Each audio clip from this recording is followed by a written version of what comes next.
The defining theme of Trump's second term isn't just the trade wars or the tariffs, it's something deeper, a slow, steady fracturing of trust between America and the countries it has called partners for decades. Most eyes have been on Europe, NATO tensions, Greenland threats, the fallout over Iran. But quietly on the other side of the world, something equally significant is happening. America's closest allies in Asia, South Korea, Japan, Australia, are all asking the same uncomfortable question. Can we still count on Washington? Let's start with South Korea.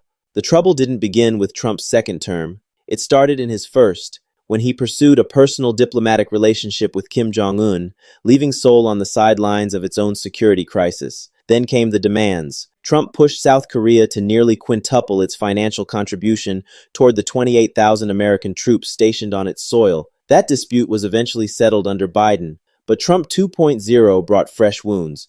A 25% tariff hit South Korea on so-called Liberation Day, a serious blow to one of the world's most export-dependent economies. Then came an aggressive immigration raid on a Hyundai plant in Georgia, where over 300 Korean workers were detained and deported. South Koreans were outraged. And then came Iran.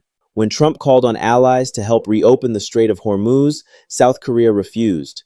Trump called them ungrateful. Meanwhile, Seoul watched in alarm as the U.S. quietly moved a THAAD anti-ballistic missile system, originally stationed in South Korea, to the Middle East. The same system that, when first deployed in 2017, had triggered billions of dollars in Chinese trade boycotts against South Korea. President Lee Jung publicly opposed the move. He couldn't stop it. That says everything about the imbalance in this relationship. And yet, South Koreans aren't turning toward China. A record 85.8% still back the U.S. alliance over alignment with Beijing. But the appetite for self-reliance is growing. President Lee has stated publicly that while the U.S. alliance is essential, excessive dependence is not desirable. He's pushing to reclaim wartime operational control of his own military. Most strikingly, 76.2% of South Koreans now support developing an indigenous nuclear capability, a record high.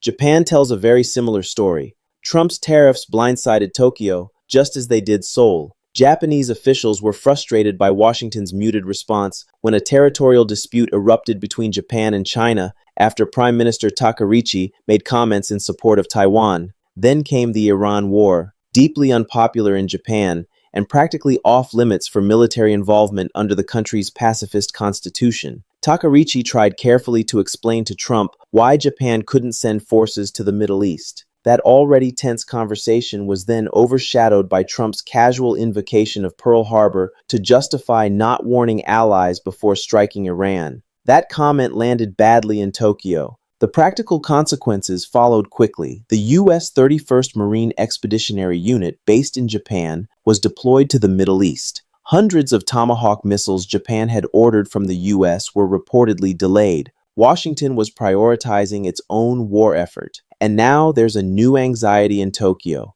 Trump's upcoming visit to China to meet Xi Jinping. Japan and South Korea both fear being left out of any backroom deal. Trump's updated national security strategy already quietly downgraded China as a military threat and barely mentioned Taiwan. Japan is reading the signals. While Tokyo still upholds the U.S. alliance, it's rapidly expanding its own defense budget and building new military partnerships with Australia, the Philippines, Canada, and Europe.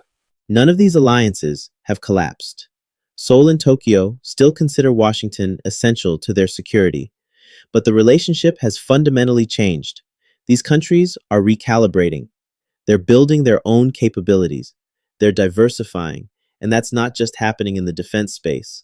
On trade, the picture is just as telling. As Trump's tariffs bite and the Iran war drives an energy crisis across the Asia-Pacific, U.S. allies are quietly turning toward China to fill the gaps. Australia's Prime Minister held talks with China's Premier on energy cooperation. Philippine President Marcos, who has otherwise taken a firm line against Beijing over maritime disputes, acknowledged that the current geopolitical chaos would require a serious restructuring of his country's relationship with China. America's allies in Asia haven't left, but they're no longer waiting to be led. The question isn't whether these alliances will survive Trump's second term. The question is what they'll look like when it ends, and whether Washington will still be at the center of them.